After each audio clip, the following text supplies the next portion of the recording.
Hello, and thanks for joining in. I'm Jana Harmon, and you're listening to the Side B podcast, where we listen to the other side. We try to understand why and how people either move away from or move towards God and Christianity. We want to listen to the lesser heard B side of either non-belief or belief, depending on what side you're coming from.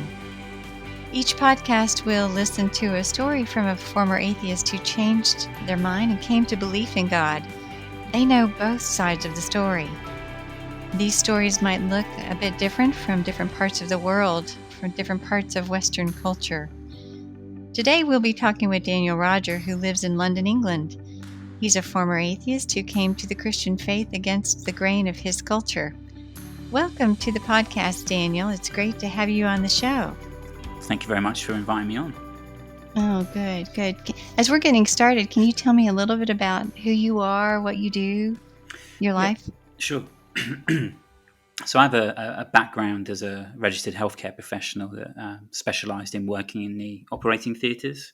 And for the last nearly 4 years, I've been working as an academic at a university in London, where I teach, and it also gives me the time and flexibility to research and do research into areas that I'm interested in, sort of usually related to things in bioethics, so abortion, artificial womb technology, and then some other areas kind of related to my more professional area. Well, that sounds really quite interesting, and with the nature of culture these days, probably quite exciting at times. And that makes me think about just the context of where you are. I know in the U.S. we've been sensing a pushback against Christianity in the last few years, but in England it's been going on for quite a long time. Just to give me a context to your story, can you tell me a little bit about what it feels like in England in terms of Christianity and religion and those kinds of things? Sure. Yeah. I'd say in England, it's it varies in different parts of the UK. I guess a little bit like the US. I'm in the London sort of southern part of England, and that's kind of known. I mean, it's not really the Bible Belt, but it'd be a much smaller equivalent, more like just the Buckle, and that's sort of in the southeast of England. There's more Christians than there is probably in the Midlands and the North. In my own context, it's more Christian. There are more Christians than there are probably in other parts of the country. You wouldn't necessarily know that, and that's for a number of reasons. One is, I think we learn from quite a young age that there's certain things you sort of keep to yourself, and I think people who have religious beliefs kind of know that it's something they can talk about at home and pray and read their Bibles, but they kind of leave it at home and they don't bring it with them to work or to school or wherever they find themselves. And I'd say generally the culture is apathetic really to religious belief. I think probably if we go back 10 years ago, sort of high point of new atheism, it was a lot easier to have discussions with about religious belief, often hostile, but it was at least easier to have those. Whereas now I find, at least in my own sort of circles, that it's very difficult to have fruitful discussion about religion, God, Christianity, more specifically. And if you do, often it doesn't last very long because people are very uncomfortable talking about those things, really. I think that's a general summary. So when you were growing up as a child, was it different than it is now? Did you have much exposure to Christianity as a child? Was your family Christian? Did you go to church? Were you exposed to it in school? What's that like as a child? Yeah, I'd say I come from, in terms of sort of demographic, I come from the sort of white working class / sort of benefits class. So I and the thing about white working class culture is that religion plays a very, very minute part of life. So you tend to find very few churches, or at least very few active churches, and where you find the most active Christian faith is in the middle class. So, in my own sort of context, growing up, I remember having very, very, very few discussions, probably in the first 16 years of my life, in regards to uh, religion. I don't remember ever really having any very long, serious conversations about God, and none really regarding Christianity. I have a few things. I remember being in a biology class at high school, and a friend asking me if I believed in God, and I said I like the idea of God, but there's no evidence of of such a being. So I didn't have any belief, and then within my sort of own home. So single parent household. My mother was didn't have any religious belief that I was aware of. It was uh, never discussed at home. The only sort of actually, it's quite good to talk about these things. It kind of reminds me, it triggers things. Yes. So I did have a neighbour upstairs who, at least for some period of my sort of early childhood, would read me Bible stories. And so I actually remember one. Actually, remember it was a gold children's Bible that she would bring down, and I remember one of the stories about King Solomon and the baby, and threatening to tear it in two to try and identify the true mother, who the mum was. And I remember that story quite vividly. But other than that, I can't really remember having any Christian kind of discussion or input at all. Mm. And I think I've always been relatively honest. Is that I wasn't. I think there can be a tendency sometimes for some Christians to look back at their own views and start seeing ourselves as a sort of Christopher Hitchens type figure. Um, Perhaps be more hostile to it or not. But I was never like that. I would have a hopeful atheist. I would have liked the idea of there being a God. I just didn't have any reason to think someone like that existed, or that it had any relevance to my life, really. Yeah, so that's interesting. So you had a lack of exposure really in your world, and you didn't. You had bits and pieces, I guess, just dots from your neighbor, maybe a little bit of religious education at school, Yeah, or yeah. I mean, we something. had we had so religious education as part of the curriculum. Um, I think that's an agreement going back sort of over 100 years, when the churches were running the schools, and so when they took that over, they've always had religious education in the schools in England. But that was mostly, I remember, I just used those classes for messing about. Really, I don't remember ever really listening or taking that seriously. We used to hide under the tables. I didn't do well at school. Like I got, again, being white working class, we're actually, in terms of educational attainment, we're the lowest demographic in the UK. The only Actually, no, that's not true. There's only one group below us, which is the Romani travellers. But other than that, we are the lowest attaining demographic in the UK. The least likely to get the minimum five A to C GCSEs at school. And I didn't attain that. I didn't get even five A to C GCSEs. And my mum never finished school. She got expelled from school. Wow, and just considering how or what we know about you so far, that you work as an academic in a university, that makes me very curious about how you got from A to Z, but I'm sure we'll get there. But backing up here, when you said you didn't think that there was any evidence for religion or Christianity or anything like that, evidently there was something about it that seemed attractive, that you wanted to believe. You just couldn't. Um, Yeah, I mean, there's I don't know. I fail to take too many, especially atheists, agnostics, obviously not so much, but atheists who don't even want there to be a God. I just think I find that very difficult to believe. But I can understand not believing in God, but I find it hard to believe not wanting to believe in God, because it changes the whole nature of existence. That there is, that there is a purpose behind the universe. That there's a purpose behind why there's something rather than nothing.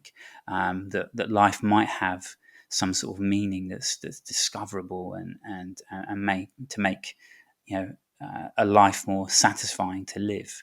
Um, and that especially sort of I think offers hope for people who have very little. I think it's easy to think like that sometimes if you have everything you need, but for the vast majority of human beings now and in the time past, that hasn't been the case. Right, right. There are such huge implications for life without God, but so many seem to think that they're perfectly content without God, and perhaps they haven't thought through those implications that you just expressed. What back again, just trying to get into your mindset. If you didn't believe God and that existed, that it wasn't viable enough for belief, what was Christianity or belief in God to you? Was it some kind of wishful thinking? Was it fairy tale, myth? Was it something man made up to soothe those needs that they have inside? What did you perceive it to be? Yeah, I don't even know if I can give an answer because I just didn't give it that much thought. Like Mm, it was literally just no, very rarely entered my consciousness. Like I had um, no real interest. There was no one to talk to, no one talking to me about it, mm, and so I just lived. I just without really giving it much thought. And I think, I mean, there's a benefit and there's a downside to that because I didn't have any. I didn't have any the criticism I had of belief in God, I just kind of absorbed from culture. The things about the nature of the degree of suffering, especially sort of human suffering and natural evil and things like that. So I could come up with it with objections, but I wasn't really heavily invested in them in any sort of meaningful way.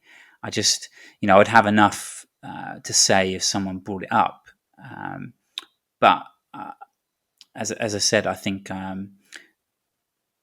just didn't really care, to be honest. yeah, I know that as you expressed in your current context there in England of just not caring about these bigger questions, that there seems to be a bit of an apathy about it. I think that's very, very common. Yeah, no, it is, and it makes it difficult as a Christian now to have those conversations because I think people do view it as a kind of um, yeah, it's just not something that's taken seriously. I think there's so many other views and perspectives that have more sort of currency and sort of validity, and sort of religious belief is sort of at the end of the line, really. I'd say. Right. So you didn't care that much, but you just knew it was not that. Yeah. I just, I just, I didn't have any good reasons to take it seriously, and to see that it made any difference to anyone's life, really. I think, Right. so I didn't have any strong reasons for it, and but I didn't have anything against it as well. So it wasn't like I was kind of reading, Nietzsche and then, before Richard Dawkins, Bertrand Russell and things like that. I didn't really care enough to read things like that. I wasn't even aware of them. So it wasn't like I was a sort of, um, I wasn't, I didn't give it any sort of intelligent thought really in a way, either for or against it. I just didn't, I wasn't bothered. I wasn't interested. So it's not like as I said, going back, I wasn't a Christopher Hitchens type person. I was just a normal person who didn't care about God and had some reasons to kind of back that up, but wasn't really that invested in it. I wasn't really invested in arguing about it for or against. But I think I probably subconsciously um, accepted some of the conclusions of that kind of follow from that, perhaps, um, in that I just did what I wanted to do, captain of my own ship, and just wanted to have fun and be a bit lazy and just normal things. I don't know, at the time seemed Sure, normal at the sure. time. Yeah, so it was a bit of a default atheism in a way. Definitely, yeah, yeah. I mean, it wasn't. I wasn't agnostic because I could give you reasons. Like I didn't think God existed. I didn't think there were good reasons to believe in God. Um, Certainly not any persuasive ones, and no one had ever told me otherwise. Right. So you weren't around any good reasons, any good exposure to embodied Christianity, except perhaps for that neighbor who might have introduced a moment of it. But other than that, it seems like it just wasn't in your world. Yeah, I guess I just viewed them as stories. So even when I was being read Bible stories, they're just like finding out about the Greek myths. They're just stories um, that you're told, and I wasn't led to believe they were historical um, or anything like that. They were just stories. I read my children's stories at bedtime. It's just a story at bedtime about I didn't really give any greater thought than that. Really, they were just some interesting stories. Right. And this was a bit of your attitude until like, or how old were you when you began to turn the page or become or come to a place where you were questioning your beliefs, or what happened that made you turn the corner and become open towards God? Yeah. So when I was um, 19, my grandparents had become Christians about maybe five years earlier to that, and so at the time I was sort of I was going to college. Well, was I going to college? I think I was working in a frozen warehouse at the time, and also would do some sort of gardening work for my grandparents sometimes. And so when I went around their house, they would often talk to me about God, especially Jesus. And we were just talking. If I'm honest, I thought they were in a cult. I thought they were mad, and often expressed that in sort of choice, certain coarse language. Tell them just to shut up because I just didn't want it. I was just sick of every time I go around there. I was like, oh, just stop talking about Jesus for a while. It's doing my head in. So that would carry on for a while. But what kind of started it, I wasn't taking them seriously, and I would ask lots of questions. I think at that point, kind of looking back, it was interesting now to look back and look at some of the questions I remember asking, about what about different religions? How can, if you speak to a Muslim, they'll feel just as strong as you do about how right correct their beliefs are. They might have had religious experience, as you say, you've had a religious experience, so. And I remember asking those types of questions. I think, going back to what we were saying earlier about really thinking about it, but looking back, I must have given it some thought, in a way, because I did have objections and questions that I wasn't ready to embrace something unless there were kind of um, that my kind of answers had reason. My questions had reasonable answers, I think. But I definitely remember asking questions about evil in the world and suffering, and as I said, different religious experiences, about the existence of different religions, and they can all be true. So those types of things. So I remember asking those types of questions and things about sex and, well, how can God want you to be with one person forever? That sounds like madness. And yeah, all sorts of things like that, I guess, were just coming into my head at the time. And so they would try their best to kind of give me sort of answers. Some were satisfying, some, probably most, were not. But what it did is it sort of stoked an interest to maybe think about some of these things a little bit more. As although I didn't do very well at school, it's not. I was never in a context, in my home life that allowed or encouraged me to see any value in education, in learning, in reading. I hardly ever read books. I don't remember having any books growing up, like reading, really. So I wasn't really in an environment where I was kind of intellectually nurtured, but I also wasn't stupid. And so I kind of thought that if he's going to keep talking about this stuff all the time, I should at least have a more informed criticism. And so it's really at that point when I started kind of taking those questions a bit more seriously, thinking about those bigger sort of questions, and doing a little bit of sort of, a bit of reading here and there, looking on stuff online, going to the library. So And that's interesting. Pardon me. You were at first asking questions back to your grandparents. It seems like almost in an objective or an objectionable way, like trying to disprove it or push back against it because they were bothering you, and so you wanted to bother them back with some hard questions.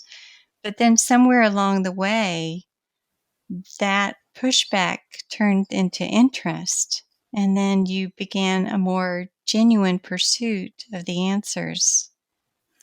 Uh, would you yeah, say that that shift in attitude or willingness to actually investigate yeah, it's help? hard. I think part of it was I wanted to prove them wrong, and I think part Right. of it was wanting to be more informed about it as well. That I didn't really have. I know, my questions were valid. They're valid questions. They're important questions that anyone should ask.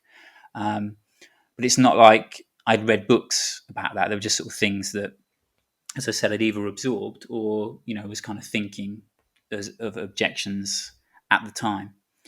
And I think, at some point that shift kind of my approach shifted at some point from just wanting to show them that they're wrong, to thinking more openly about it. And again, I've never been a closed mind person. I like, I've, even before I knew G.K. Chesterton, he says that the purpose of an open mouth is to clamp down on something solid, just like an open mind.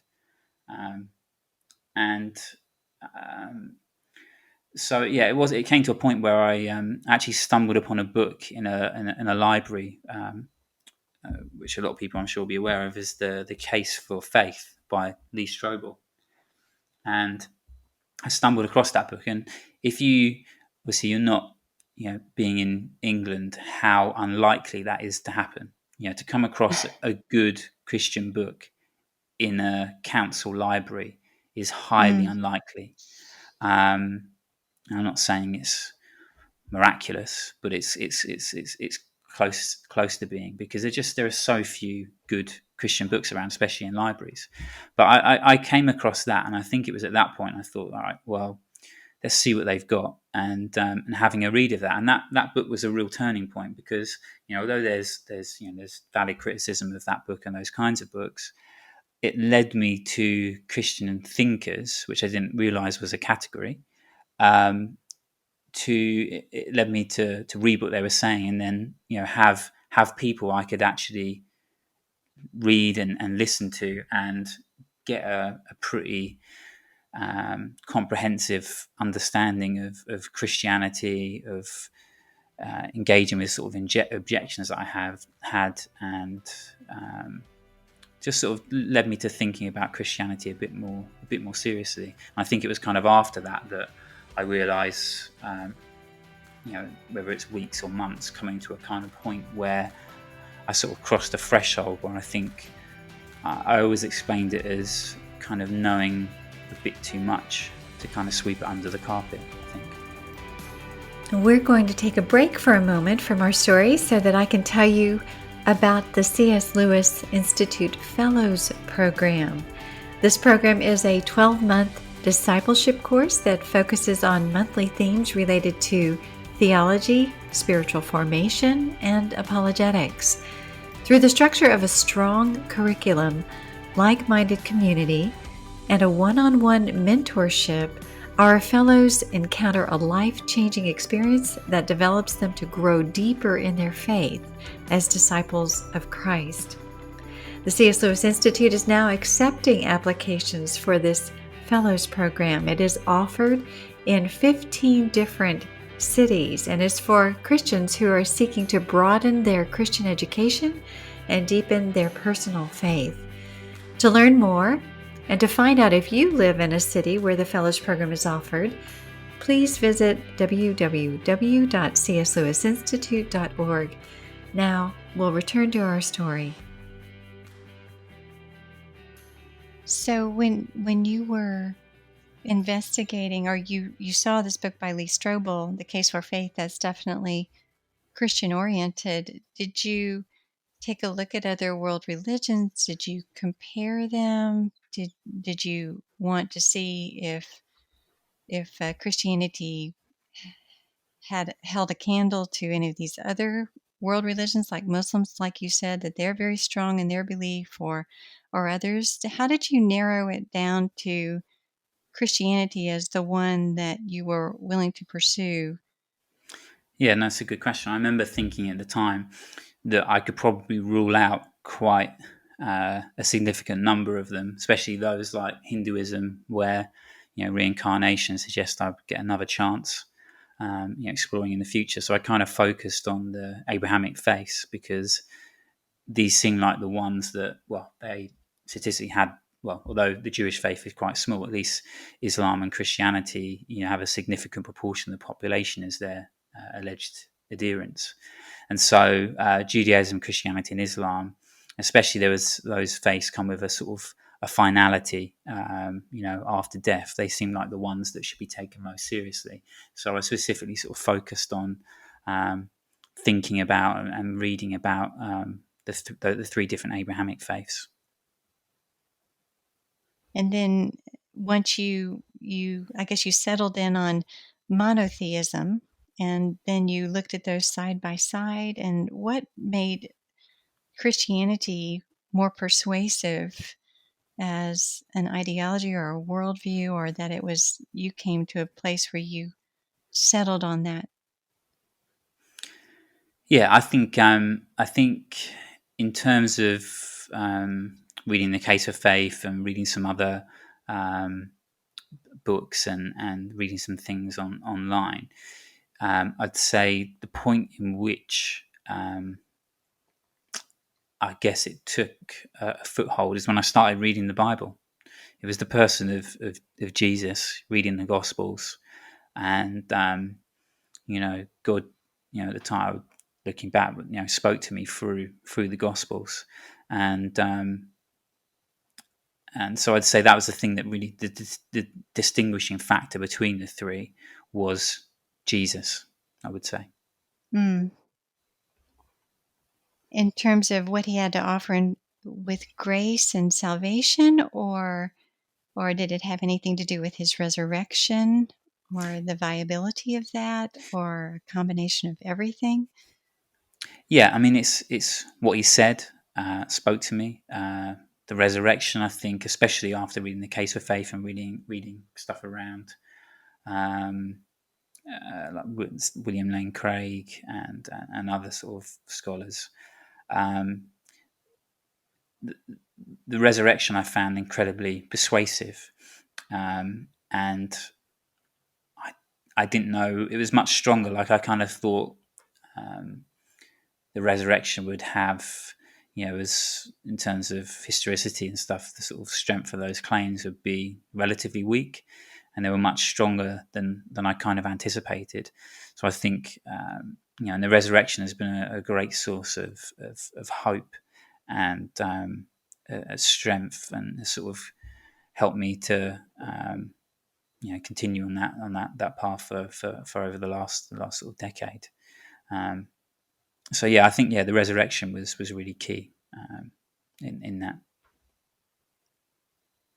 So at the end of the day, you came to a place where you were able to realize or appreciate the fact that Christianity is more than just a story, more than just a Bible story, that there's some kind of historical grounding to these events that are in the Bible. Yeah. I think the more I read, I think it's a combination of things. It was, I think first I had to kind of looking back sort of journey. First, I had to see that it was perfectly reasonable to believe that God existed. Okay, so that was the first sort of stumbling block. So I sort of remember thinking, okay, well maybe you don't have to be such a dummy to think that God exists. That was the first sort of stumbling block. I'd sort of got over that. And then it was looking more at the specific claims of the main religions. And I think the one that spoke most persuasively to me, especially at the time, was the gospel. The how it considered the human condition, my own experience of the impact of sin and hope and love and resurrection. The sort of biblical themes. Spoke so persuasively to me, compared to the alternate claims of other religions of just where Moses left off and the claims made by Muhammad in the Quran. And so it was a mixture, I'd say, of of, um, of the rational, but also the experience as well. I did have later, and I think a religious experience of sorts that I think probably pushed me over the line. So, Daniel, what you're telling me is that I hear that it seemed to be a rationally, historically based kind of religion that seemed to really speak existentially also to your human condition. There was something in it that drew you. You could see yourself in it with sin, yet hope and love and grace and renewal through the resurrection. Um, but you also speak of a spiritual experience. Can you tell me about that? Sure. Yeah, I mean, you have to think as well. I mean, this is why I think the gospel is such good news and so transformative, especially to people who feel that they are insignificant, that they feel they have nothing really to offer, that no one really cares about them beyond sort of immediate family. Is that what the gospel is saying is that as insignificant as we are, as small as we are in the universe, that someone created the whole universe, and loved you enough to enter it, to live among you, to enter the world, the human world, and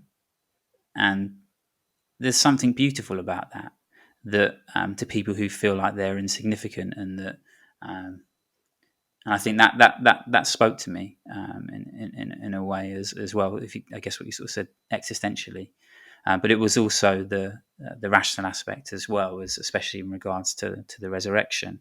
And I think the kind of final part of that sort of journey was I remember just reading the Gospels and just feeling utterly convicted of my own sin, of knowing that I needed forgiveness and knowing where the source of that forgiveness could be found, and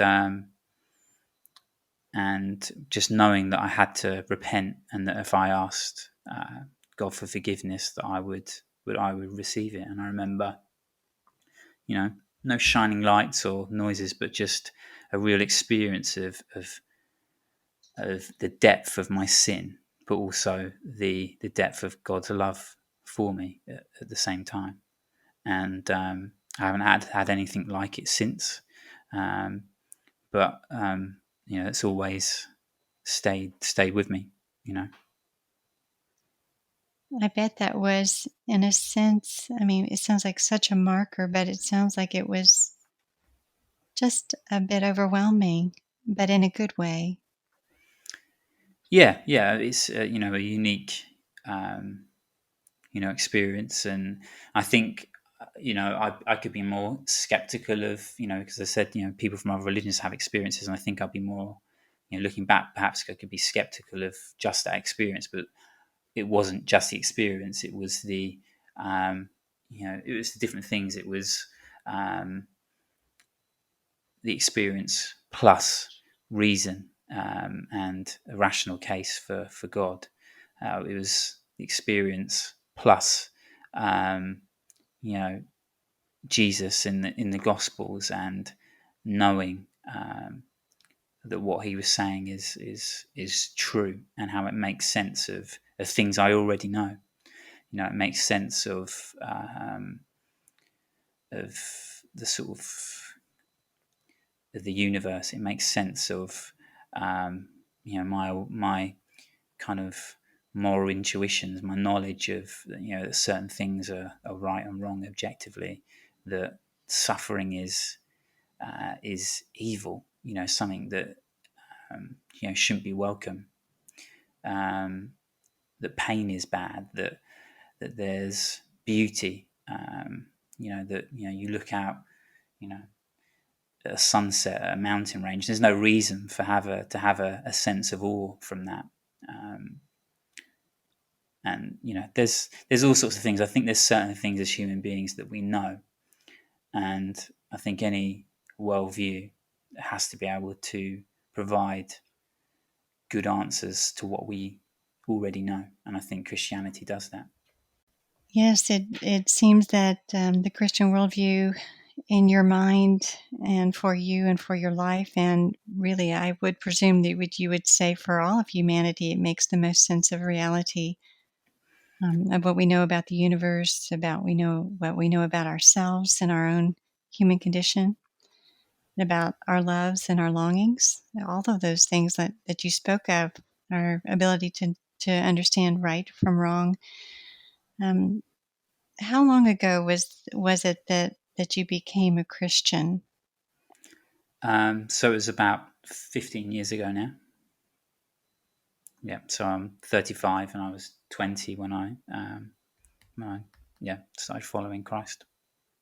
Well, tell me about that. Tell me about how your life has been affected and changed, or use the word transformed. How's your life been transformed in moving from atheism to Christianity? Yeah, in a lot of significant ways. I think certain people. There's only actually very few people that I'm still in contact today who knew me before I was a Christian for sort of various reasons. And I remember, one of them saying, if of all the people they knew who had become a Christian, I would be last on their list. And he meant that quite genuinely. Yes, I And bet they were surprised. yeah, just a little bit. And so yeah, I mean, it was definitely difficult to begin with. Just basic things. I mean, I didn't know what to do. I mean, before I started attending church as a Christian, I'd never been to a church really, other than maybe I don't remember going for a wedding, or I don't really ever remember going to a church. I remember going to a synagogue and a mosque when we were at school, but I don't really remember. I've definitely never went to a church service before being a Christian. I didn't know what to do. It was a whole different culture, different language. That Christians can speak. Their own in-group language, and I didn't really know what to do with my life. Like I had this. I knew that God wanted me to, not keep riding my bike, drinking, and just living selfishly. But I also had a lot of obstructions because I didn't do well at school. I got expelled from A levels. I didn't, at least on paper, I didn't have much going for me at that point. I remember being at the church where I was part of. A lot of them worked in healthcare, and so I decided that, well, probably led in some way, that you know, getting some sort of going back to school and getting some qualifications and maybe training to be some kind of healthcare professional might be a good thing to do. And so I went back to college. I worked night shifts, and then in the morning I went to college during the day. And at the time there was some family situation that meant it was very difficult. You're quite, when you first convert, you're quite zealous um, in a way that doesn't necessarily consider that inconsiderate zealousness, I would say. And I think I annoyed quite a few people with that sort of early zealousness, and I regret some of the things I said and did at that point. Not intending, Sure, to break sure. relationships and things, but just silly things. Listening to Christian sermons loud in the evening when my mum's trying to watch TV and just not really. Didn't think that it was just really, and other things as well. I basically ended up. It became uncomfortable and no longer possible to live at home, so I moved in with a guy from church, and I lived on his sort of floor. So I would basically work night shifts, go to college during the day, and then go and stay at my friend's house. I did that for about a year. I basically got all the qualifications that I needed to go back to try and get into university. But before that as well, as I said, growing up, not not someone who's stupid, but just didn't. I was never really nurtured. My mind was never really nurtured um, in a way. And so I think God just gave me a love for learning, especially reading, and I just started reading, and I've never stopped. I've just read all the time. I just read, read, read, read, read. Also, in trying to catch up, I've missed so much. I didn't listen at school. My English was pretty rubbish. I didn't know how to write an essay. Um, I was not a blank slate, but I was a poorly developed slate, Mm. damaged. And you know, God really used books to change that. And I'm still learning today. But yeah, reading stuff like Christian apologetics and philosophy, just really start and reading the Bible, of course. Reading a lot of the Bible, just shaped my mind. Like Paul said, renewed. My mind was renewed, and Mm. I don't want to waste that. And so I went to university, got my qualifications, and I've just kind of been studying and working and doing things since then. Also, things as well. I never wanted to get married. Everyone in my family was either single parent or been married multiple times. So obviously, there was some misunderstanding of the nature of marriage. And I was fortunate and that at university I met my wife, and we're married with 3 children today. Well, that sounds like quite a transformation. And I guess if you're teaching at the university level, then you must have pursued graduate level education yourself. Is that right? Yeah, so I'm fortunate that if in the UK, if you're a healthcare professional, you tend to be, if you go to an academic post, um, very very few people will have their clinical expertise and also a doctorate. And so, usually the minimum requirement to get an academic job as a healthcare professional is to have a master's degree. Plus, you usually have to have like sort of 5 years clinical experience as well. So, I have a master's degree from Hayfield College, University of London, in contemporary ethics, um, and I've since then I've done like a graduate teaching course as well, and some other small things. But yeah, I don't have a doctorate, but they tend to encourage you to get one at some point, which I'll probably do at some point. But because I've got 3 young children, I don't want to. I don't want to kind of take on too much that will affect me. Being a rubbish husband and a rubbish dad. Understandable. I'd like to take a break from our story to tell you about a special evening coming up for the C.S. Lewis Institute. For those of you who aren't familiar with the Institute, it began 45 years ago in Washington, D.C., in the legacy of C.S. Lewis. Its mission is to develop wholehearted disciples of Jesus Christ.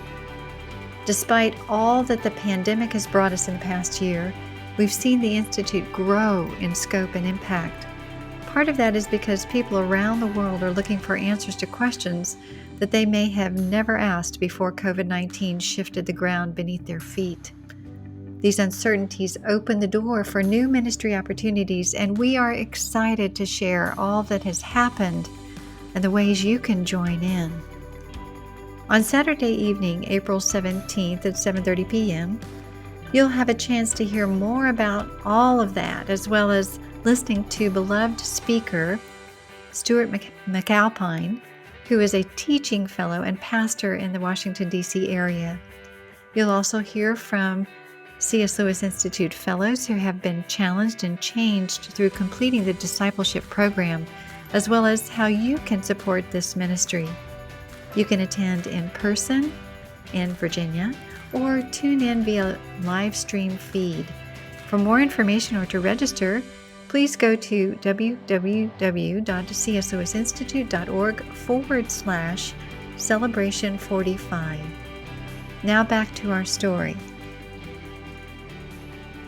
So you obviously love to learn, but you love for others to learn as well. I understand you have a YouTube channel. Can you tell me a little bit about that? Yeah, so I think during the lockdown, due to COVID-19, it was difficult to have maintain normal sort of relationships with people, and so a friend of mine who's a pastor at a church in Guildford, a good friend of mine, we sort of decided maybe to start up a podcast, and we like speaking to interesting people, and having a podcast is a great way to get interesting people on the and get to chat to them for an hour or two, and that's what we've been doing for the last couple of months now. I think we've interviewed about 7 people. We've got get another one coming up tomorrow, and it's just great. It just means that we can contact interesting people and just get to chat with them, ask some questions, and get to know them a bit better. It's called Critical Witness on YouTube. Yeah, and it's great. I'm enjoying it. I look forward to having you on there at some point too. Excellent. Yeah, I've watched your YouTube channel, and the content is very, it's excellent. It's stellar, very substantive content. So I would advise anyone who's listening to take a look at that. Before we wrap up our conversation, your story has been amazing. What advice or what would you like to say to those listening to this podcast who are skeptical about God and Christianity? Perhaps those who've just presumed that atheism is right just because of what they've heard, like you were once, or like you once did. Yeah, I mean, there's so many. I mean, if you have a Christian friend, that's half the problem. Sometimes is I would imagine I had friends who were Christians. I just never knew. So I mean, one thing as Christians is to speak to non-Christian friends, and also if you're a skeptic, is if you have a Christian friend who you know is a Christian, is speak to them. If you got some objections and questions, they'll be go straight to them, ask them. Maybe they've got some book recommendations, some podcasts to listen to, videos on YouTube. There's so many resources available now that weren't available sort of 15 years ago. Really, it's amazing content. So that would be something. Another thing is I also encourage skeptics to read the Bible as well. I think that Christians, especially those who are interested in philosophy and apologetics, can often be so quick to go to a book. Read Reasonable Faith by William Lane Craig, or read a John Lennox book or something like that. But actually, just reading the Bible,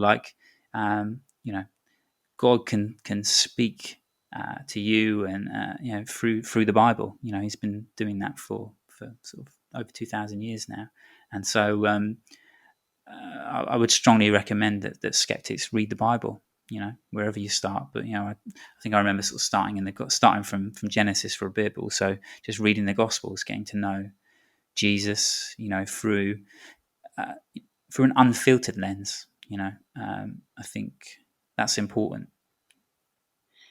Yeah, an unfiltered lens, I think, is a good idea. I think there's so many ideas about what the Bible is without having read it. But for those who aren't familiar with the Gospels, where could someone find those in the Bible?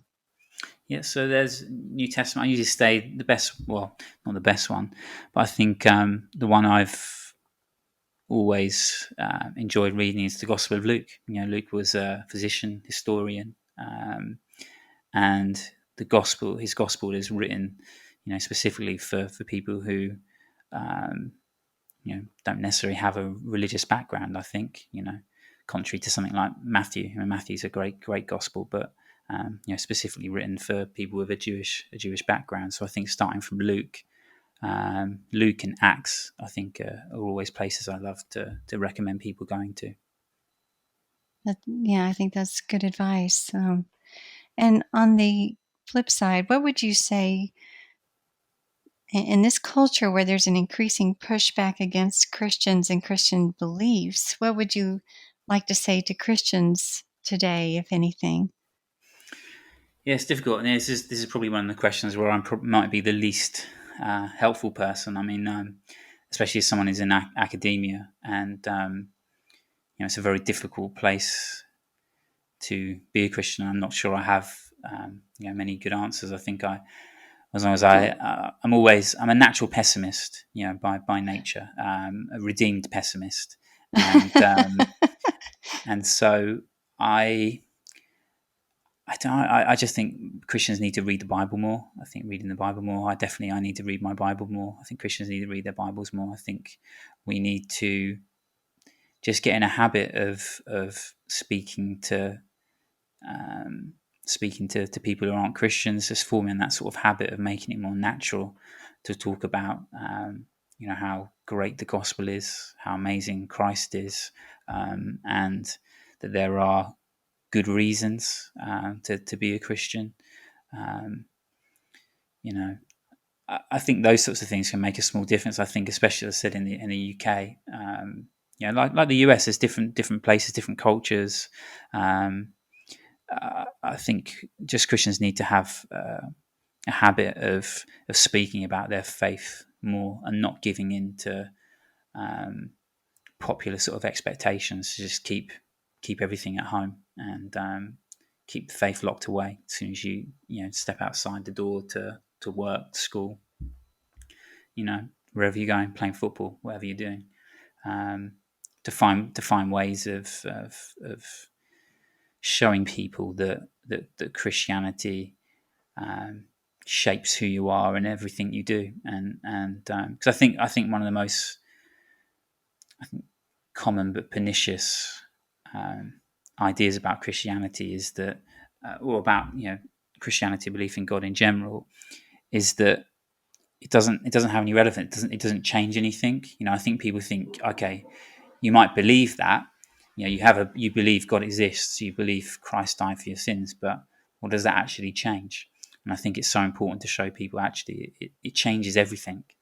And I think something I get frustrated about sometimes is people see me as I am today. So on paper, you think, okay, he's got he's married for 10 years, he's got 3 children, he's got some degrees, he's working as an academic, he's published papers and academic papers and things like that. And people can make a lot of assumptions about me, about my life story, about my background, about how I grew up. And most of them would be false, because what they see now is someone who's been transformed by the love of God. Mm, But they don't see that. They just see me as I am now. right. Whereas like my whole life is, is everything I have is but for the grace of God. Yeah, it is amazing how we are so quick to presume and to make judgment without really taking the time to enter into someone else's life story. And I think your advice is really timely and necessary at this moment when we're so, like you say, kind of at the very beginning. When you talked about in England that religion is private, and we all have a tendency to kind of close our doors and keep our lives to ourselves, and especially in this day of distraction and technology, during COVID, it seems like everything's just amplified.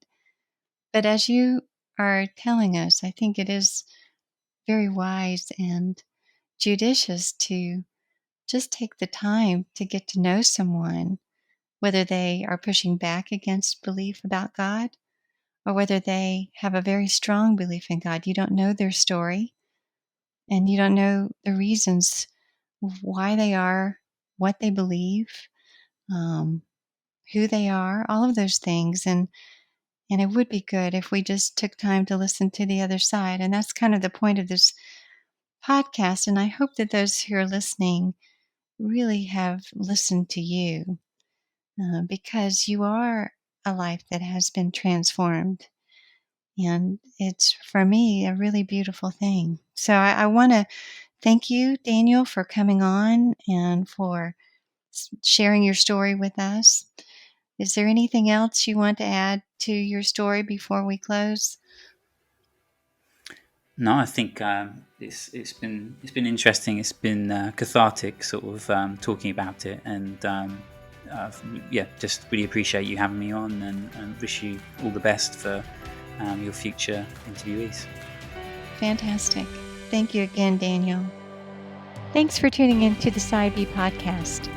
If you enjoyed it, subscribe and share this new podcast with your friends and social network. I would appreciate it. Again, to hear more from Daniel, take a look at his YouTube channel called Critical Witness. I think you'll find it well worth your time as he and his guests think through issues of culture, apologetics, theology, and evangelism. For question and feedback about this episode with Daniel, you can reach me by email at thesidebpodcast@cslewisinstitute.org. In the meantime, I'll be looking forward to seeing you next time where we'll listen to the other side.